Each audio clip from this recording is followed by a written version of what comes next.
ಮುಂದೆ ಹೋಗೋಣ, ಮುಂದೆ ತೋರಿಸಿ. ಇದು ಕೂಡ 1000 ವರ್ಷ ಹಳೆಯ ಟೆಂಪಲ್ ಅಂತ ಕರೆಯಲಾಗುತ್ತೆ. ಸಾಕಷ್ಟು ಕ್ರೌಡೆಡ್ ಆಗಿರುವಂತಹ ಟೆಂಪಲ್ ಇದು. ರೆಕಮೆಂಡೇಶನ್ ಎಂಟ್ರಿ ಒಂದಿದೆ ಅಷ್ಟೇ.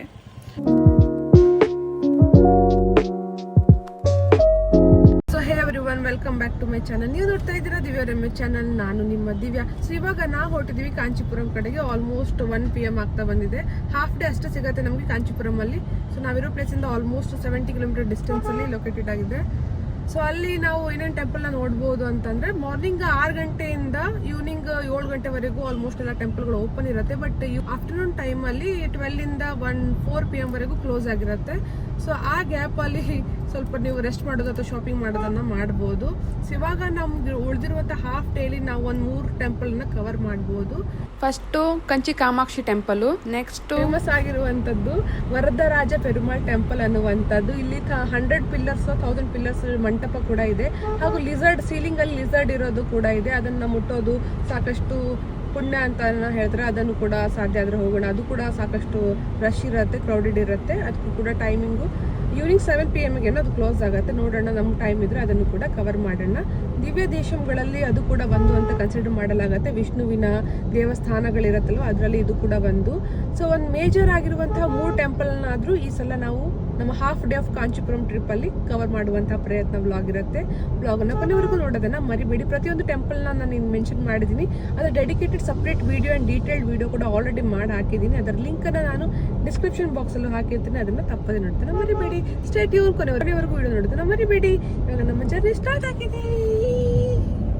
ಫ್ರೆಂಡ್ಸ್, ನಿಮ್ಗೆಲ್ಲ ಗೊತ್ತಿರಬಹುದು, ಕಾಂಚೀಪುರಂ ಅನ್ನ ಸ್ಪಿರಿಚುವಲ್ ಕ್ಯಾಪಿಟಲ್ ಆಫ್ ತಮಿಳುನಾಡು ಅಂತ ಕರೀತಾರೆ. ಇದು ಬೆಂಗಳೂರಿಂದ 280 ಕಿಲೋಮೀಟರ್ ಡಿಸ್ಟೆನ್ಸ್ ಅಲ್ಲಿ ಇದೆ. ಅಂದ್ರೆ ನೀವು ವೆಹಿಕಲ್ ಅಲ್ಲಿ ಬರ್ತಾ ಇದ್ರೆ 5 to 6 hour ಜರ್ನಿ ಆಗುತ್ತೆ. ಚೆನ್ನೈಯಿಂದ ಬರ್ತಾ ಇದ್ರೆ 175 ಕಿಲೋಮೀಟರ್ ಡಿಸ್ಟೆನ್ಸ್ ಅಲ್ಲಿ ಇದೆ. ಸೊ ಇಂಥ ಸಿಟಿನ ಇವಾಗ ನಾವು ಎಕ್ಸ್ಪ್ಲೋರ್ ಮಾಡೋಣ. ಪ್ರತಿಯೊಂದು ಇಲ್ಲಿರುವಂತಹ ಟೆಂಪಲ್ ಸಾಕಷ್ಟು ಐಕಾನಿಕ್ ಅಂಡ್ ಹಿಸ್ಟೋರಿಕಲ್ ಸಿಗ್ನಿಫಿಕೆನ್ಸ್ ಅನ್ನ ಹೊಂದಿದೆ. ಆ ಡಿವೈನ್ ಎನರ್ಜಿಯನ್ನ ನಾವು ಎಕ್ಸ್ಪೀರಿಯನ್ಸ್ ಮಾಡೋಣ. ಸೊ ಫ್ರೆಂಡ್ಸ್, ಇದು ಕಾಂಚೀಪುರಂ ಊರು. ನೋಡ್ಕೊಳ್ಳಿ, ಲೀಸ್ಟ್ ಅನ್ನ ಹಾಕಿದ್ದಾರೆ. ಯಾವ್ಯಾವ ಟೆಂಪಲ್ ಯಾವ್ಯಾವ ದಿಕ್ಕಲ್ಲಿದೆ ಅನ್ನೋದನ್ನ ನೋಡ್ಕೋಬಹುದು. ನಮ್ಮಲ್ಲಿ ಸಾಕಷ್ಟು ಪಾರ್ಕಿಂಗ್ ಗಳ ಸಮಸ್ಯೆ ಫ್ರೆಂಡ್ಸ್. ಎಲ್ಲಿ ಹೋಟೆಲ್ ಹತ್ರ ಇಲ್ಲಿ ನಿಲ್ಸೋಕೆ ಆಗಲ್ಲ. ತಮಿಳ್ನಾಡಿಗೆ ಬರ್ತಾ ಇದ್ರೆ ಡೆಫಿನೆಟ್ಲಿ ನೀವು ರೋಸ್ ಮಿಲ್ಕ್ ಅನ್ನ ಟ್ರೈ ಮಾಡೋದನ್ನ ಮಿಸ್ ಮಾಡ್ಬಿಡಿ. ಸಾಕಷ್ಟು ಚೆನ್ನಾಗಿರುತ್ತೆ, ರಿಫ್ರೆಶಿಂಗ್ ಆಗಿರುತ್ತೆ. ಈ ಹ್ಯೂಮಿಡ್ ವೆದರಿಗಂತೂ ಹೇಳಿ ಮಾಡಿಸಿರುವಂತಹ ಡ್ರಿಂಕ್. ಇದನ್ನ ಟ್ರೈ ಮಾಡೋದನ್ನ ಮರಿಬೇಡಿ.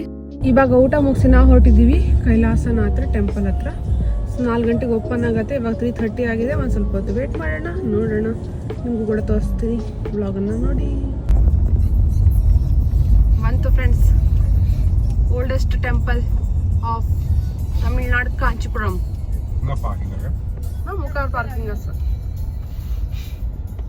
ಪಾರ್ಕಿಂಗ್ ಮಾಡೋಣ. ಇದೆ ಫ್ರೆಂಡ್ಸ್, ನಾವು ಹೋಗ್ಬೇಕಾಗಿರೋದು. ಇವಾಗ ನೀವು ನೋಡ್ತಾ ಇರುವಂತದ್ದು ಪಲ್ಲವರಿಂದ ನಿರ್ಮಿತವಾಗಿರುವಂತಹ 8ನೇ ಶತಮಾನದ ಶಿವನ ಟೆಂಪಲ್. ಸೌತ್ ಇಂಡಿಯಾದ one of the oldest temple ಗಳಲ್ಲಿ ಇದು ಕೂಡ ಒಂದು. ಎಂಟೈರ್ಲಿ ಇದು made of sandstone, dedicated to lord Shiva. Stunning architecture ನ ನೋಡಿ. ಮುಂದೆ ಹೋಗೋಣ, ಮುಂದೆ ತೋರಿಸ್ತೀನಿ. ನಾನು ಆಲ್ರೆಡಿ ಫುಲ್ ಬ್ಲಾಗ್ ಮಾಡಿದ್ದೀನಿ. ಇಲ್ಲೇ ಟೆಂಪಲ್ ಇರೋದು. ಇದು 4 ಗಂಟೆಗೆ ಓಪನ್ ಆಗುತ್ತೆ. 4 ಗಂಟೆಗೆ ಇವಾಗ ಕ್ಲೋಸ್ ಇದೆ ಈ ಟೆಂಪಲ್. 4 ಗಂಟೆಗೆ ಓಪನ್ ಆಗುತ್ತೆ. ಇಲ್ಲಿ ಗರ್ಭಗುಡಿಯ ಸುತ್ತಲೂ ನೀವು 58 ಸ್ಮಾಲ್ ಶ್ರೈನ್ ಗಳನ್ನ ನೋಡಬಹುದು. ಅಂದ್ರೆ ಚಿಕ್ಕ ಚಿಕ್ಕ ಗುಡಿಗಳನ್ನ ನೋಡಬಹುದು. ಸಾಕಷ್ಟು ಸ್ಟನ್ನಿಂಗ್ ಆದ ವ್ಯೂ, ಅಮೇಜಿಂಗ್. ಇದ್ರ ಡೆಡಿಕೇಟೆಡ್ ವಿಡಿಯೋ ಆಲ್ರೆಡಿ ಮಾಡಿದ್ದೀನಿ ಫ್ರೆಂಡ್ಸ್, ಅಲ್ಲೂ ಕೂಡ ನೀವು ಹೋಗಿ ನೋಡಬಹುದು.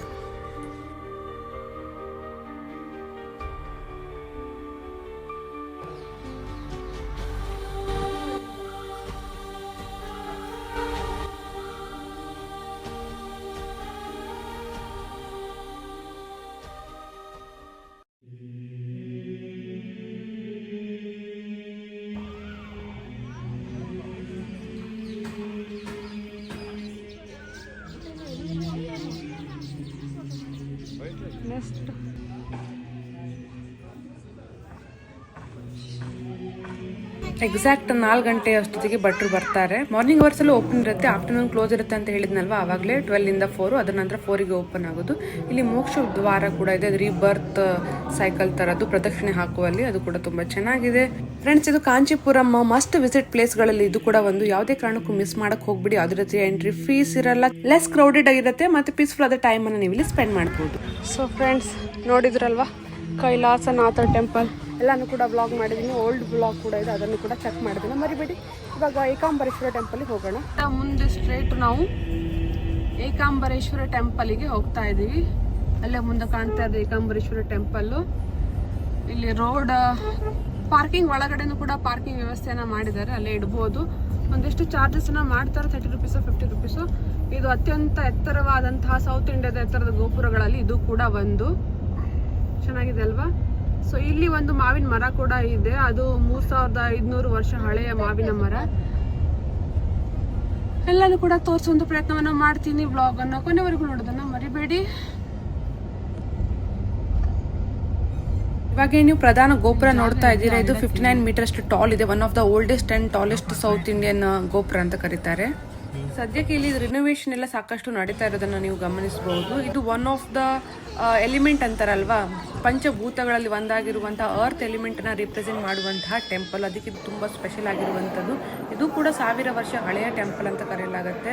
ಇಲ್ಲೂ ಕೂಡ ಸಾಕಷ್ಟು ಲಿಂಗದ ಪ್ರತಿಷ್ಠಾಪನೆ ಆಗಿರೋದನ್ನ ನೋಡಬಹುದು. ಮೇನ್ ಆಗಿ ಇವಾಗ ನೀವು ನೋಡ್ತಾ ಇರುವಂತದ್ದು ಪಾರ್ವತಿ ದೇವಿ ಲಿಂಗನ ಇಟ್ಕೊಂಡಿರೋದು. ಸ್ಥಳ ಪುರಾಣದ ಪ್ರಕಾರ ಪಾರ್ವತಿ ದೇವಿ ಅಂದ್ರೆ ಅಮ್ಮನವರು ಶಿವನನ್ನ ತನ್ನ ಪತಿಯಾಗಿ ಪಡೆಯುವಂತ ಆಸೆಯಿಂದ ಇಲ್ಲಿ ಮಾವಿನ ಮರದ ಹತ್ರ ಈ ಸ್ಥಳದಲ್ಲಿ ತಪಸ್ಸನ್ನ ಮಾಡಿದ್ರು ಅಂತ ಹೇಳಲಾಗುತ್ತೆ. ಅದಕ್ಕೋಸ್ಕರ ಇದನ್ನ ಏಕಾಂಬರೇಶ್ವರ ಟೆಂಪಲ್ ಅಂತ ಕರೀತಾರೆ. ಇಲ್ಲಿ ಲಿಂಗದ ಪೂಜೆ ನಡೆಯುತ್ತೆ. ಸಾಕಷ್ಟು ವಿಶಾಲವಾಗಿರುವಂತಹ ಪುಷ್ಕರಣಿಯನ್ನು ನೋಡಬಹುದು.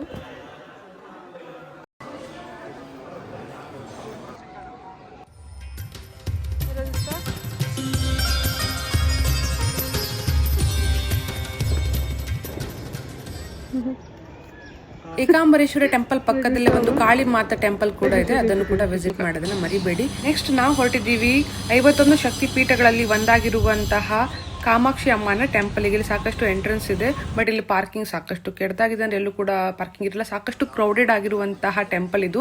ಮೊಬೈಲ್ ಲಾಕರ್ ಮತ್ತೆ ಲಗೇಜ್ ಲಾಕರ್ ಎಲ್ಲ ಇಟ್ಟಿದ್ದಾರೆ. ಇನ್ ಕಂಪಲ್ಸರಿ ಏನಿಲ್ಲ, ಬಟ್ ಅನೌನ್ಸ್ ಮಾಡ್ತಾ ಇದ್ದಾರೆ ನಿಮ್ ಸೇಫ್ಟಿ ನೀವು ಇಲ್ಲಿ ಜಮಾನ ಮಾಡಬಹುದು. ಸಾಕಷ್ಟು ಕ್ರೌಡೆಡ್ ಆಗಿರುವಂತ ಟೆಂಪಲ್. ಒಂದ್ ವೇಳೆ ನೀವು ವಿಸಿಟ್ ಮಾಡೋಕೆ ಪ್ಲಾನ್ ಮಾಡ್ತಾ ಇದ್ರೆ ಅರ್ಲಿ ಮಾರ್ನಿಂಗ್ ಅಥವಾ ಲೇಟ್ ಈವ್ನಿಂಗು ವಿಸಿಟ್ ಮಾಡಿ, ಯಾಕಂದ್ರೆ ಸಾಕಷ್ಟು ರಶ್ ಆಗಿರುತ್ತೆ. ಮಿನಿಮಮ್ ವೇಟಿಂಗ್ ಅವರು 2 ಅವರ್ ಇರುತ್ತೆ. ಯಾವುದೇ ರೀತಿಯ ಸ್ಪೆಷಲ್ ಎಂಟ್ರಿನೇ ಇರಲ್ಲ, ರೆಕಮೆಂಡೇಶನ್ ಎಂಟ್ರಿ ಒಂದಿದೆ ಅಷ್ಟೇ. ಸೊ ಫೈನಲಿ ಇದನ್ನೆಲ್ಲ ಮುಗಿಸಿ ಇವಾಗ ನಾವು ಮತ್ತೆ ರಿಟರ್ನ್ ನಮ್ಮ ಕಾರ್ ಪಾರ್ಕಿಂಗು ಏಕಾಂಬರೇಶ್ವರ ಟೆಂಪಲ್ ಹತ್ರ ಇಟ್ಟಿದ್ದೀವಿ, ಅಲ್ಲೇ ಬಂದಿದ್ದೀವಿ. ಇಲ್ಲಿ ಸಾಕಷ್ಟು ಸಾರಿ ಮಳಿಗೆಗಳನ್ನು ನೋಡ್ಬೋದು. ಇಷ್ಟ ಇದ್ದವರು ರೇಷ್ಮೆ ಸಾರಿಗಳನ್ನ ಇಲ್ಲಿ ಪರ್ಚೇಸ್ ಅನ್ನ ಮಾಡಬಹುದು. ಇಲ್ಲಿ ನೀವು ಅಥೆಂಟಿಕ್ ಆದ ಮತ್ತು ಟ್ರೆಡಿಷನಲ್ ಆದ ಕಾಂಚಿಪುರಂ ಸಾರಿಯನ್ನ ಪರ್ಚೇಸ್ ಅನ್ನ ಮಾಡಬಹುದು. ನಾರ್ಮಲಿ ಈ ಶಾಪ್ಗಳೆಲ್ಲ ಕೇಳಿರ್ತೀರ ಕಾಂಚಿವರಂ ಅಂತ ಕರೀತಾರೆ, ಬಟ್ ಅದು ಕಾಂಚಿಪುರಂ ಅಥೆಂಟಿಕ್ ಆದ ಟ್ಯಾಗು. ವೆಹಿಕಲ್ ಹತ್ರ ಬರ್ತಾ ಇದೀವಿ. ಸೊ ಇಲ್ಲಿದೆ ನಮ್ಮ ಪಾರ್ಕಿಂಗು. ಇಲ್ಲೆಲ್ಲ ಸಾಕಷ್ಟು ಶಾಪ್ಸ್ ಇರೋದನ್ನ ನೋಡಬಹುದು. ಸಿಲ್ಕ್ ಸಾರಿಗಳಿಗೆ ರಿನೋವೇಷನ್ ಅಲ್ಲಿದೆ. Let's go back. Ayyappa, AC ಹಚ್ಚೋಣ ಫಸ್ಟ್. ಆನ್ ಮಾಡಿ, ಆನ್ ತಗೊಳ್ಳಿ ನೀರು. ಕಾಂಚಿ ಅಮ್ಮನ ಟೆಂಪಲ್ ಕೂಡ ನೋಡಿ ಮುಗೀತು. ಇಲ್ಲಿ ಏಕಾಂಬರೇಶ್ವರ ಟೆಂಪಲ್ ಹತ್ರ ನಾವು ಪಾರ್ಕಿಂಗ್ ಮಾಡಿ ಹೋಗಿದ್ವಿ. ವಾಕೇಬಲ್ ಡಿಸ್ಟೆನ್ಸ್ ಇದೆ, ಅಂದ್ರೂ ಕೂಡ 700 ಮೀಟರ್ ಡಿಸ್ಟೆನ್ಸ್ ಇದೆ. ಅಲ್ಲಿ ಕಾರ್ ಪಾರ್ಕಿಂಗ್ ಸಮಸ್ಯೆ ಆಗುತ್ತಂತ ಇಲ್ಲೇ ಪಾರ್ಕ್ ಮಾಡಿ ಹೋಗಿದ್ವಿ. ಸೊ ಫೈನಲಿ ಇವಾಗ ಮುಗೀತು. ಆಲ್ಮೋಸ್ಟ್ 2 ಅವರ್ ತಗೊಂತಲ್ವ ಮಾಮಿ ದರ್ಶನ. 6 ಗಂಟೆಗೆ ಹೋಗಿದ್ವಿ, 8 ಗಂಟೆಗೆ ಅಲ್ಲಿಂದ ಹೊರಗಡೆ ಬಂದ್ವಿ. ಸೊ ಇವತ್ತು ಹಾಫ್ ಡೇ ನಾವು 3 ಟೆಂಪಲ್ ಅನ್ನ ಮುಗಿಸಿದ್ವಿ. ಮತ್ತೆ ಸಿಗೋಣ ಮುಂದಿನ ವಿಡಿಯೋದಲ್ಲಿ. ವಿಡಿಯೋ ಇಷ್ಟ ಆಗಿದೆ ಲೈಕ್ ಮಾಡಿ, ಶೇರ್ ಮಾಡಿ, ಸಬ್ಸ್ಕ್ರೈಬ್ ಮಾಡಿದೆ ಮರಿಬೇಡಿ. Thank you for watching everyone. Turn to Big Kamla Street, Kanchipuram, Chennai Road. So one temple ನ ಮಿಸ್ ಮಾಡ್ಕೊಂಡ್ರು ಹೋಯ್ತು. ಮತ್ತೆ ರಜತ್ ನಾನು ಮತ್ತೆ ನಮ್ಮ ಮಾಮಿ ನೋಡಿದೀವಿ. ಲೆಫ್ಟ್. ನೆಕ್ಸ್ಟ್ ಟೈಮ್ ಬಂದಾಗ ಆ ಟೆಂಪಲ್ ಅನ್ನ ಕೂಡ ವಿಸಿಟ್ ಮಾಡೋಣ. ಸಾಕಷ್ಟು ಟೆಂಪಲ್ ಇದೆ, 1000 ಗಟ್ಟಲೆ ಟೆಂಪಲ್ ಇದೆ ಕಾಂಚಿಪುರಂ ಅಲ್ಲಿ. ಹಾಗೆ ಸಿಲ್ಕ್ ಸಾರಿ ಏನ್ ನಾವು ಕಾಂಚಿಪುರಂ ಸಾರಿ ಅಂತ ಏನ್ ತಗೊಂತೀವಲ್ವ, ಅದು ಇಲ್ಲೇ ಆಗೋದು.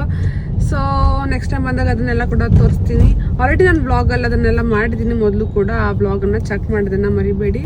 ಸೊ ಡಿಸ್ಕ್ರಿಪ್ಷನ್ ಬಾಕ್ಸ್ ಅಲ್ಲಿ ಲಿಂಕ್ಸ್ ಅನ್ನ ಕೊಟ್ಟಿರ್ತೀನಿ. ಈ ಬ್ಲಾಗ್ ಕೂಡ ಸಪೋರ್ಟ್ ಅನ್ನ ಮಾಡಿ. ಮತ್ತೆ ಸಿಗೋಣ ಮುಂದಿನ ವಿಡಿಯೋದಲ್ಲಿ. ಅಲ್ಲಿವರೆಗೂ take care. Bye bye. Continue for 4 kilometers.